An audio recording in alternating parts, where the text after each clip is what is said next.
Okay, we live in the crib, vibing with Veto. I got a really important special guest in the building.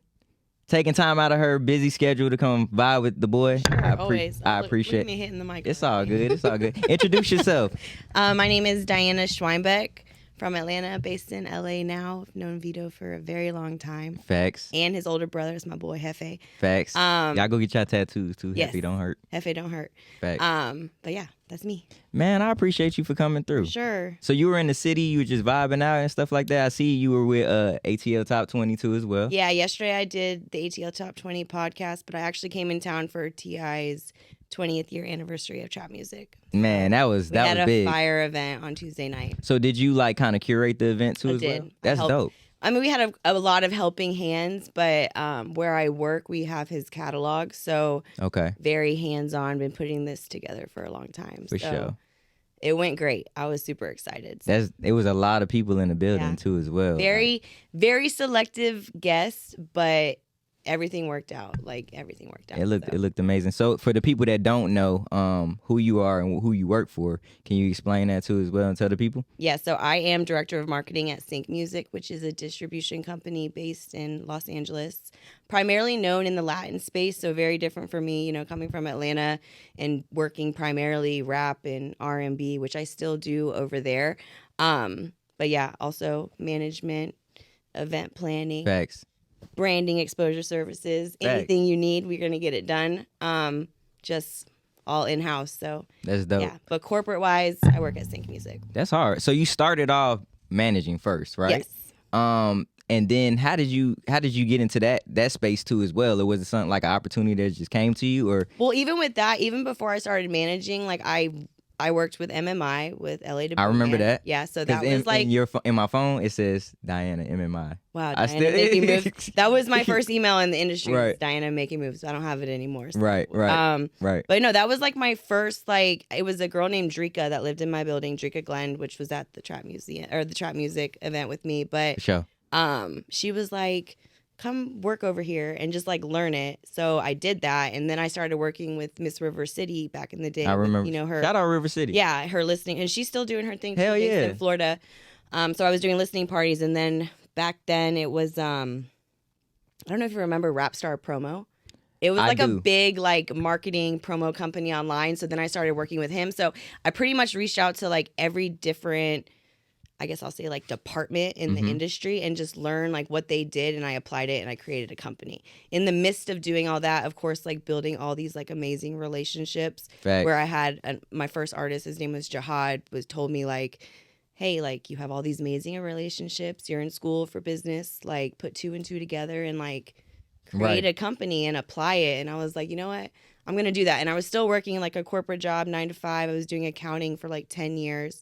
But I still like, he was right. I was just in the mix. Right. Right. And and at first I was that girl like in the studio where people would be like, what do you do? I'd be like, nothing. Like I'm just chilling. Yeah. With my friends. Yeah. So I was just taking up space. Now that we look at it now, like we don't want any people in the studio that are irrelevant. Like we don't need you there. But that was just me. And then like, when I really applied everything, the brand just like took off. That's hard. Yeah. And it's my last name. So it's like, why not? Man, that's dope as hell. Okay, cool. And then, so some of the first, like your first artists that you had managed, can you tell the people who you... Yeah, so Jihad was my first artist. Then he introduced me to Rich the Kid. I remember that. Back then was Black Boy the Kid. Black Boy the Kid. That was like his alias. Little homie. Wasn't it like his alias, like Black Boy the Kid? Well, no, it was Black Boy the Kid was his artist name, and then we changed it. Okay. We're just like, we got to change that. Okay. But so Jihad and him, like that was like his little homie, like lived with him for a while, like just looked after him, things like that. Which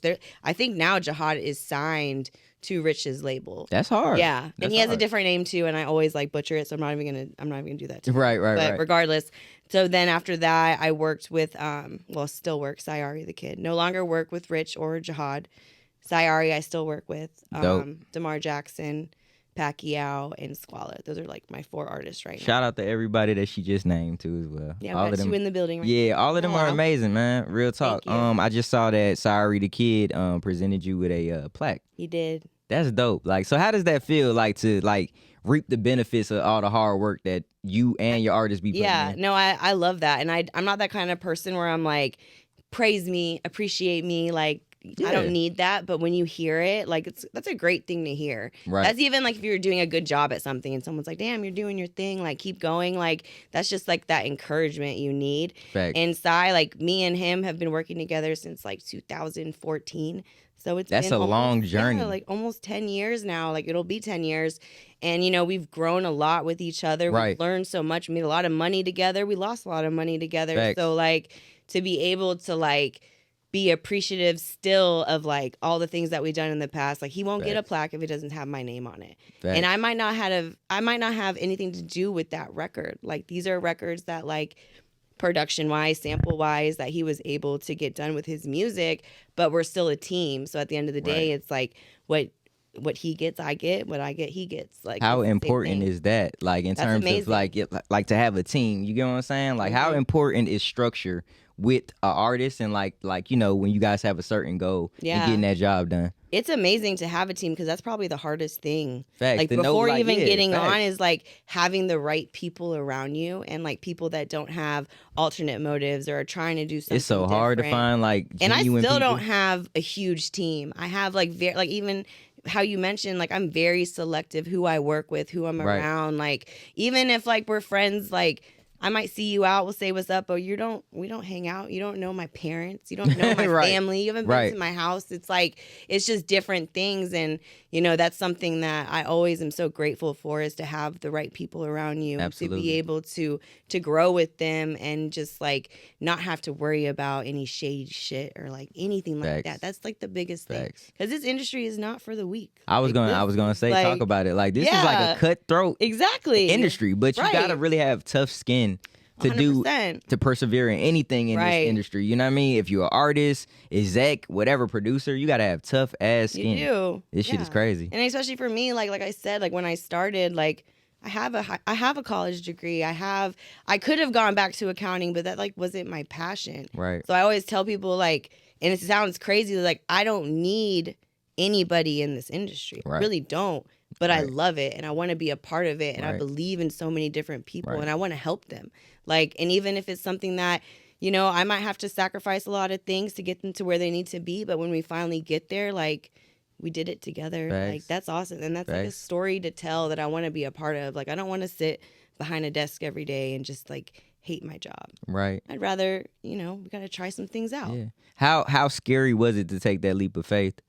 That was leaving a job like accounting. Like you get money already. Yeah, like I was so ready, but then, you know, the industry is so up and down. So at that point, like I was making more money doing my side hustle, you know, with the music stuff compared to a corporate job. So I'm like, what? And then I got like a boss telling me like what to do. I can't take off. So damn, I would think you was getting banked doing like accounting. I was making consistent money, right? Like I was making money to where I could have lived off that, but I also was putting a lot of that into the music. So like even like travel and like anything that I wanted to do, throwing these events, like just I was investing into myself as well. But then like there was a time where I was like, damn, I'm making some good money. So I quit and then that shit stopped. So then I'm like, shit, like, okay, we got to go back to the drawing board. Cause you know, like sometimes you're up, sometimes you're down, like especially like when you're independent and you're really trying to figure it out. But to make that leap, like I had to, like, it was just taking away from so many other things that I thought I could be getting done. Like that time. And they were like already like, what do you got going on? Because like I would call out of work and then I'd post. I'd be dumb. I'd post on Facebook, I'm in LA. And they'd be like, what? You're in LA? You told me you were sick. And like, it was just like a lot. But you know, it was just time for me to like take that leap and just try something new. And what was probably the most difficult part of that was like your family understanding. Dang. It's like, you know, Talk about it.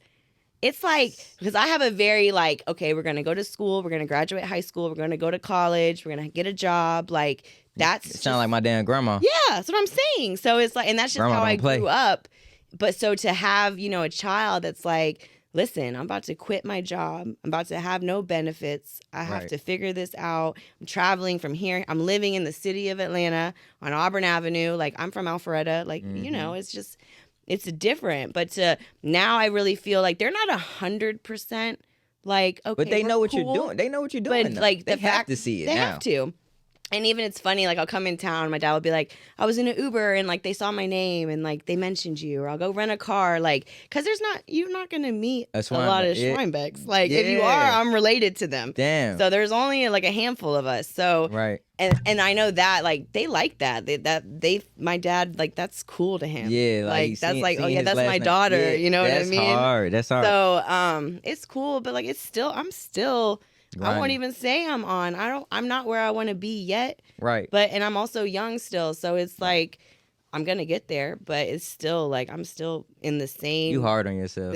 What? You hard on yourself. No, I'm not. Yeah, because like sometimes you gotta like pat yourself on the back. Oh yeah, for sure. You doing your thing. Oh like, yeah, no, I'm definitely like, no proud of myself, especially from for like just I'm proud growing. Of you too. I appreciate it because when you grow and like just do it yourself and you have these goals, it's like okay, then you accomplish more, but then like in the midst of that, you're like, I want to get this done too. Right. And then this done. And this isn't done yet. But it's like, no, all I can say is we're going up. We're not going down. Right. Right. Which is rare too in the industry. A lot of people shoot to the top and then like slowly trickle down. And that's not you. So you're striving. Like, how do you deem success? Like, what does success look like to you? What is the mirror of success? Like when you look at yourself in the mirror, like, damn, I will be 100% fulfilled if I do X, Y, and Z. What are those top X, Y, and Z things? I think it changes for me because it's like it really is based on my goals. And once I accomplish one, then it's like, okay, you're just moving more and more to success. Like for me, I want my own label. I don't want to have to like work for somebody else. And if I do, I want to be at the top.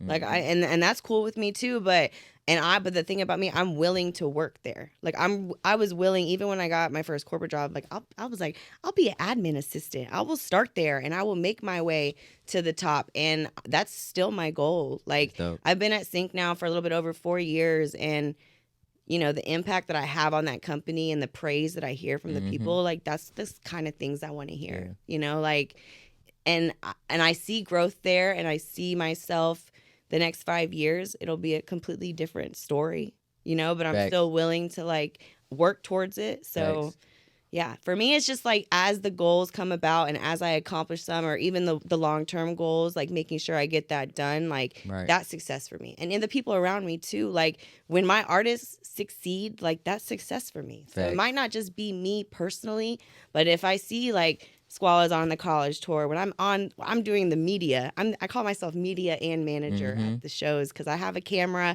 I'm filming because it's like we're making this work. However, we have to make it work. But like as I'm filming, I'm like, this is awesome. Like I have the biggest smile on my face because that's what you want to see. Like you want to see your artist like get from one where to the next place. Like yeah, it's cool. That's dope. So working in like the streaming, like syncing era and stuff like that, like, how different is that from like coming from, you remember, like I was just saying on the last episode, like hand-to-hand promotion versus now everything is streaming and digital. Yeah. Like how is that, like how is that changed? Like you going from that to seeing like pushing your artists to like, hey, we got to get these streams up. Yeah, like for now, and even like what I do at my job, it's all marketing. So it's like even when COVID hit, like we couldn't touch people anymore. We couldn't have these live shows. We couldn't go pass out pamphlets or sell CDs or whatever. So now it's like everything is ads and coming up with creative ways that other people aren't doing, like as far as marketing goes. Like I don't like to copy any artist and like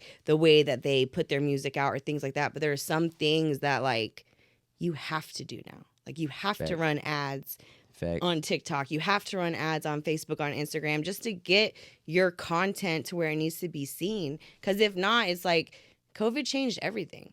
People are still outside, but they're not outside like they used to be outside. I think people like got like lazy. They're like, are we in the house? I don't want to leave the house. No, yeah, even me. I was like, is COVID gonna come back? Because I wouldn't mind sitting inside for another year or something like that. But no, I mean, you had to fully adapt. And what's crazy is I feel like we're gonna have to fully adapt again very soon. Like this industry changes so often and so soon. So I'm ready for it. We just got that. And that's another big piece of my job is like finding these different companies that people are utilizing and trying them out and seeing what works best, because every artist is different. You can't, even if I have like 3 trap rappers, street rap, right? everyone is going to have a different target. And we have to try different things. And not only that is like, there's so many platforms these days. Right. So to be able to like literally focus on every platform is a lot of hard. money. Yeah, it's a lot of money too. You got to see like what platform works best for that artist. And then you got to dive into that platform and take over that platform. Right. Whether it's TikTok or Instagram or Facebook or like it could be Twitter. Like it's just whatever they get the most look and really dive in and invest some money in there and get some return and then try and focus on some of these other ones. But these platforms pop up every day. It's so crazy. So, you know, a lot of these artists, like they know TikTok is key, but none of them are on it.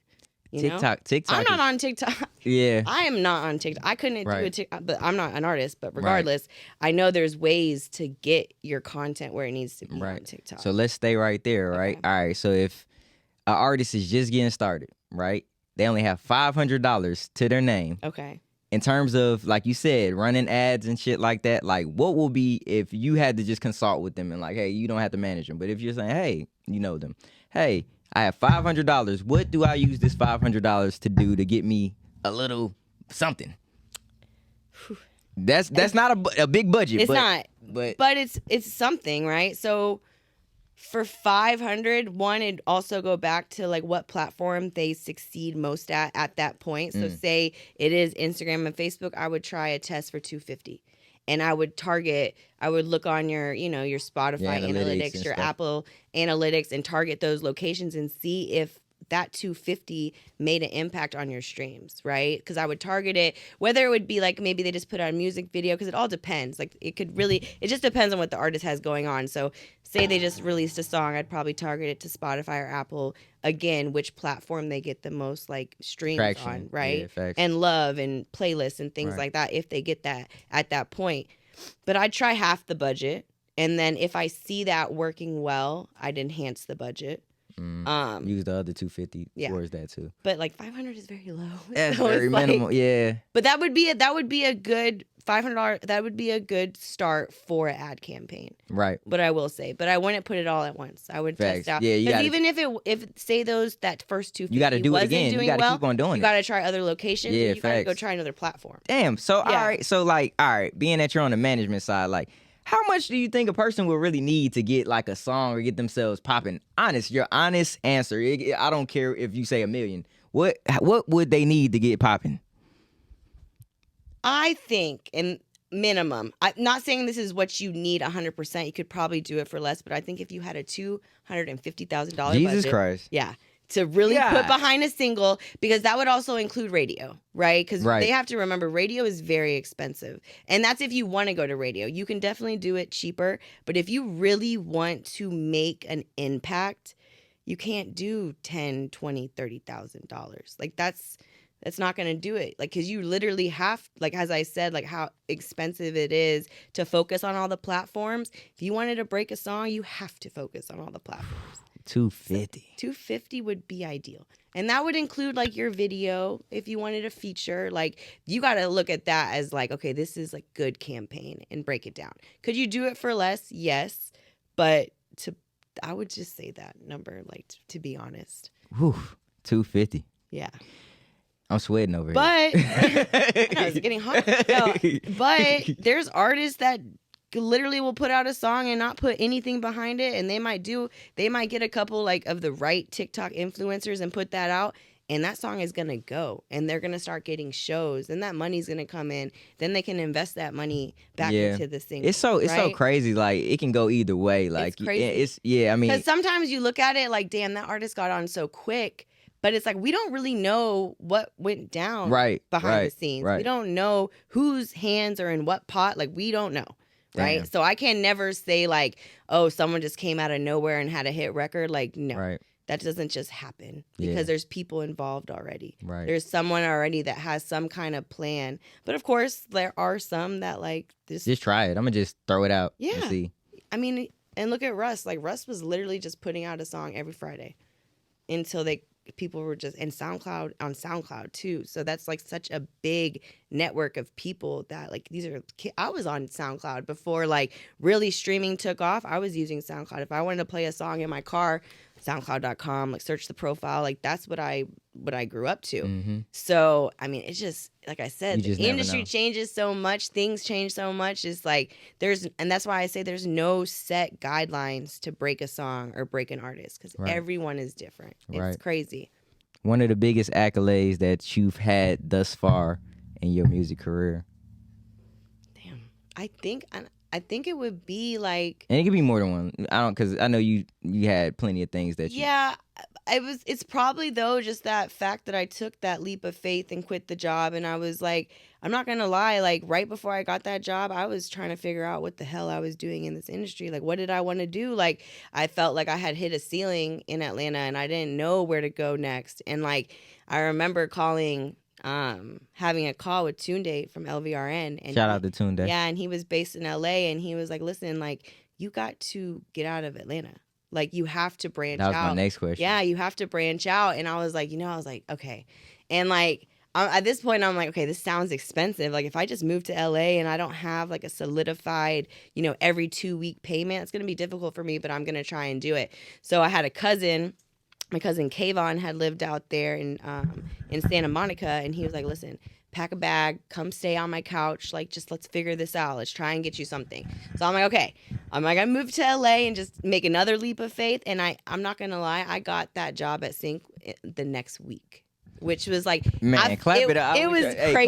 Clap it up. Yeah, that's dope. Damn, that's crazy. Really trying to figure out like what, like I didn't have money. Like I'm ashamed to say it. Like I was up, I was down, I'd be okay, then I wasn't. Like, so then it's like, okay, I need something that is gonna be consistent. Because if you're a manager, like we don't make tons of money unless your artists are making tons of money. Right. Like even on their streaming side, like that's not me. I don't touch your publishing. So it's like this has to be like, say I have an artist like Sayari, that's a streaming artist. So if he's not a booked artist, like that he's getting on like multiple tours or show bookings, like I'm not going to see a lot of income. Mm-hmm. So I had to go back and be like, okay, what do I have to do? I'm thinking I'm going to go back to accounting.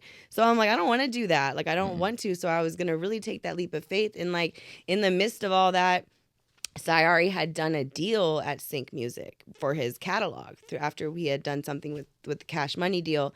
And I remember like the director of marketing had called me. He's like, "Hey, I need you to do this, this, and this to get Sai onboarded into our system." And like the way I work so fast. So I remember I sent it to him so quickly, and he was like super impressed. He was like, "Wow, like I've never had a manager like reply this quickly, get me what I need so quickly." And I'm like, "Yeah, that's me."